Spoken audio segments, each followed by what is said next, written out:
matagal na ako sa Mindanao. Nakikita ko itong maggugulo to. So the reason why umiikot ako, because Mindanao is a troubled land.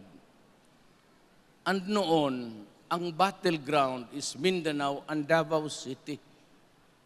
Pinaputok yung simbahan, the Roman Catholic Church was bombed twice. Once not during my time and once in my time. Yung international airport pinaputok 1 month after yung Pantalan, then the terminal. Ang akin yun lang, ang Mindanao, Zamboanga, araw-araw. Governor Piñol ng Kidapawan, araw-araw ang putukan doon. Jensen. So sabi ko, this cannot go on. Pag bumagsak itong BBL, gugulo na naman. Maraming namatay na sa Mindanao.